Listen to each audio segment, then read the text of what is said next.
Efek rumah kaca. Tahukah Anda apakah sumber energi yang terdapat di bumi? Sumber energi di bumi berasal dari matahari. Sebagian besar energi tersebut berbentuk radiasi gelombang pendek, termasuk cahaya tampak.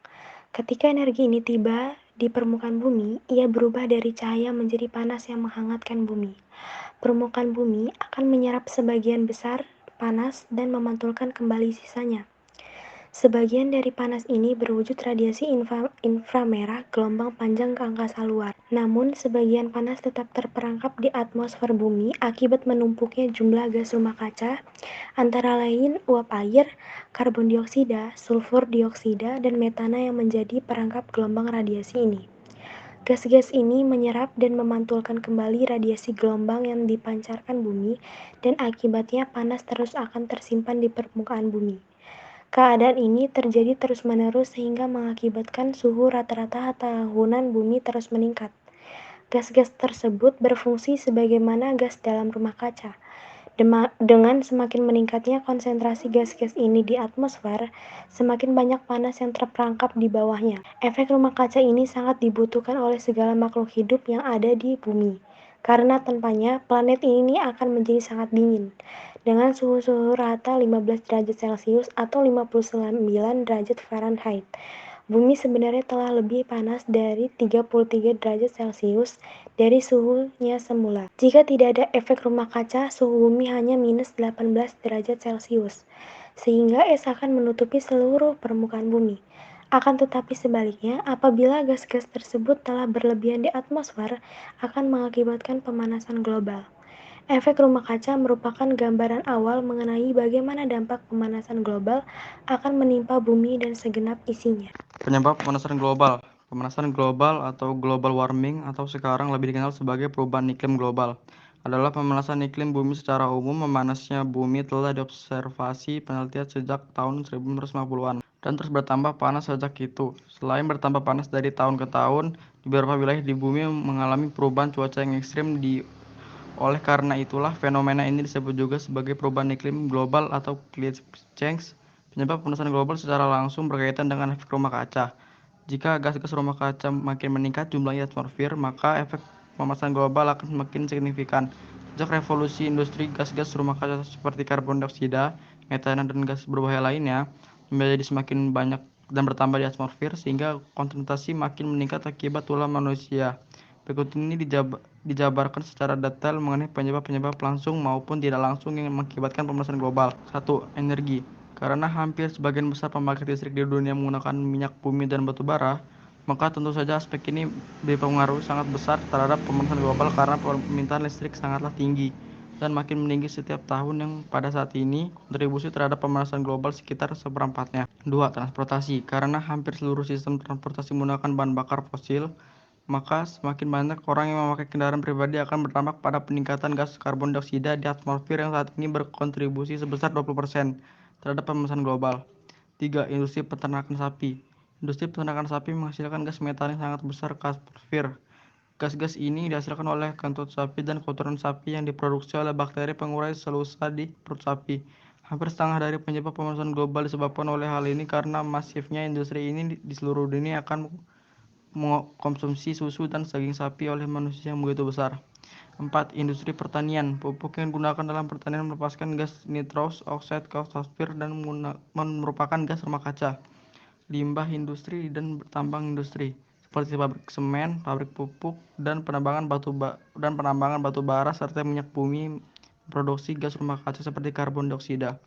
6. Limbah rumah tangga. Limbah rumah tangga menghasilkan gas metana dan karbon dioksida yang dihasilkan oleh bakteri-bakteri penguraian sampah. B. Pencemaran laut. Lautan dapat menyerap karbon dioksida dalam jumlah yang besar, dan tetapi akibat pencemaran laut oleh limbah industri dan sampah, laut menjadi tercemar sehingga banyak ekosistem di dalamnya musnah, menyebabkan laut tidak dapat menyerap karbon dioksida lagi. C. Penambangan dan pembakaran hutan. Penambangan dan pembakaran hutan sangat berdampak buruk karena hutan dapat menyerap karbon dioksida di atmosfer. D. Mencairan es di kutub. Permukaan es berwarna putih dapat memantulkan lebih dari 60% sinar matahari, dan jika matahari tidak dimantulkan secara sebelumnya, karena lautan hanya dapat memantulkan sinar matahari 1/10 saja. Dampak pemanasan global. Dampak pemanasan global secara umum adalah terjadinya peningkatan suhu rata-rata di bumi. Namun, Ada banyak sekali dampak yang terjadi akibat pemanasan global tersebut, baik itu iklim dan cuaca, peningkatan air laut, ekosistem, dan lain-lain. 1.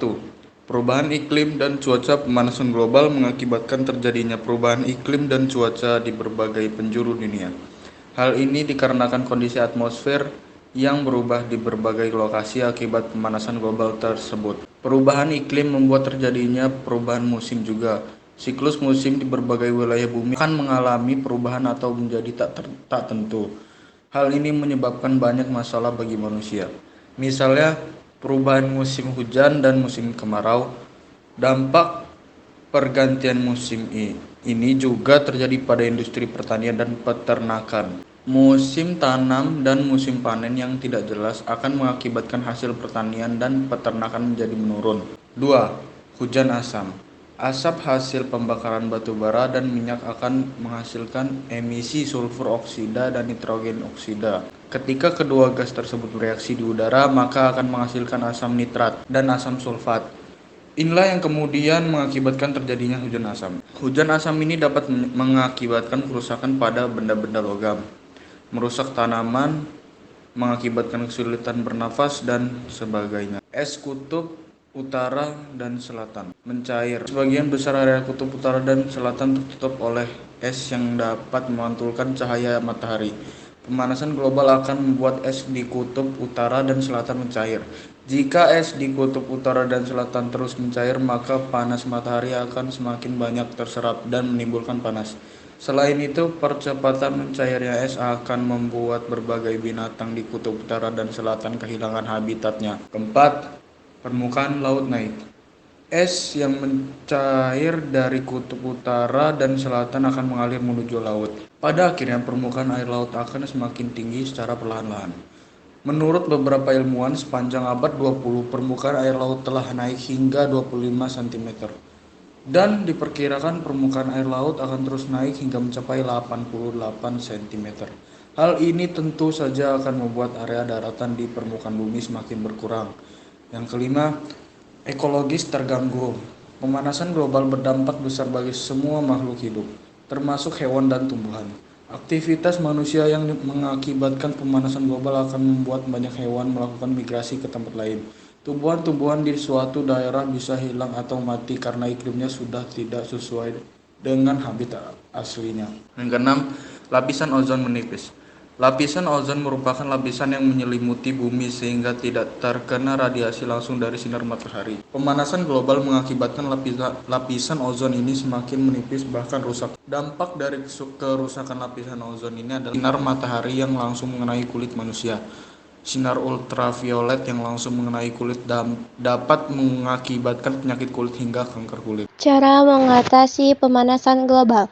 Pemanasan global dapat diatasi dengan tindakan nyata oleh semua umat manusia di berbagai penjuru dunia. Eksploitasi alam yang selama ini dilakukan harus dikendalikan dengan baik. Mengacu pada pengertian pemanasan global di atas, berikut ini adalah beberapa upaya sederhana untuk mengatasinya. A.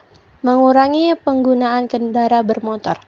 Kendaraan bermotor sudah menjadi kebutuhan manusia saat ini sebagai alat transportasi. Namun, kita sering lupa bahwa asap kendaraan bermotor menyumbang CO2 yang mengakibatkan pemanasan global.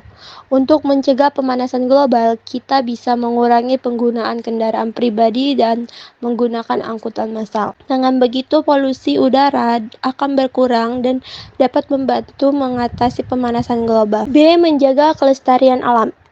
Eksploitasi hasil alam yang berlebihan lebih banyak merugikan ketimbang menguntungkan untuk jangka panjang. Penebangan dan pembakaran hutan untuk membuka lahan sudah seharusnya dikendalikan atau dihentikan. Menanam kembali pohon di lahan yang dibakar atau ditebang merupakan langkah konkret yang bisa dilakukan untuk mengatasi pemanasan global. C. Mengontrol pemakaian listrik. Penggunaan listrik yang berlebihan juga dapat menimbulkan pemanasan global. Hal ini terkesan sangat sepele, namun dampaknya sangat besar. Lampu-lampu dan peralatan listrik dapat mengeluarkan panas. Bayangkan berapa besar panas yang dikeluarkan bila seluruh manusia di bumi menggunakan listrik secara berlebihan. Selain membantu mengatasi pemanasan global, dengan mengontrol pemakaian listrik, maka kita akan lebih hemat energi dan hemat daya. D. Mengendalikan limbah yang dapat mengeluarkan gas berbahaya ke udara. Gas berbahaya ini selain menimbulkan bau busuk, juga dapat menyebabkan efek rumah kaca yang menyebabkan panas matahari terangkat di permukaan bumi. Dengan mengendalikan limbah, baik limbah rumah tangga maupun limbah industri, maka hal ini dapat membantu mengatasi pemanasan global. Perjanjian internasional. Kerjasama internasional diperlukan untuk mensukseskan pengurangan gas-gas rumah kaca. Ada 2 perjanjian internasional terkait untuk menghadapi masalah gas rumah kaca, yaitu Protokol Montreal dan Protokol Kyoto. Perjanjian internasional yang pertama yaitu Protokol Montreal. Protokol Montreal adalah sebuah traktat internasional yang dirancang untuk melindungi lapisan ozon dengan meniadakan produksi sejumlah zat yang diyakini bertanggung jawab atas berkurangnya lapisan ozon. Traktat ini terbuka untuk ditandatangani pada 16 September 1987 dan berlaku sejak 1 Januari 1989. Sejak itu, traktat ini telah mengalami 5 kali revisi, yaitu pada 1990 di London, 1992 di Copenhagen, 1995 di Vienna, 1997 di Montreal, dan 1999 di Beijing. Perjanjian internasional yang kedua yaitu Protokol Kyoto. Protokol Kyoto adalah sebuah amandemen terhadap Konvensi Rangka Kerja PBB tentang Perubahan Iklim atau UNFCCC, sebuah persetujuan internasional tentang pemanasan global yang disepakati pada tahun 1997 di Jepang yang disepakati oleh 160 negara. Latihan soal. 1.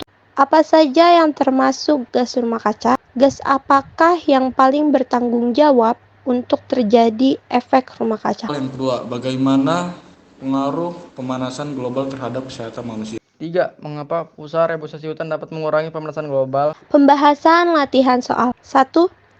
Gas-gas yang termasuk gas rumah kaca terbanyak adalah uap air dan karbon dioksida CO2. Gas rumah kaca yang meningkatkan paling banyak karena ulah manusia adalah metana, CH4, nitrogen oksida N2O, dan CFC, freon.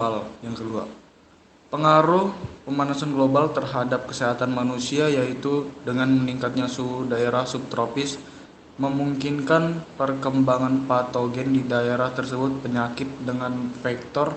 Penyakit dengan vektor seperti demam berdarah dan malaria juga mengalami perluasan wilayah lokasi serangan dan durasi penularan yang lebih lama. Selain itu, kenaikan suhu global telah memicu banyaknya penyakit yang berkaitan dengan panas dan kematian seperti stres, stroke, dan gangguan kardiovaskular. Jadi, pemanasan global sangat besar pengaruhnya terhadap kesehatan manusia. Jawabannya ialah usaha reforestasi hutan dapat mengurangi pemanasan global karena pohon dapat menyerap karbon dioksida, memecahnya melalui fotosintesis dan menyimpan karbon. Sehingga dengan menanam pepohonan lebih banyak dan memelihara pepohonan diharapkan mengurangi tambahnya gas rumah kaca di atmosfer.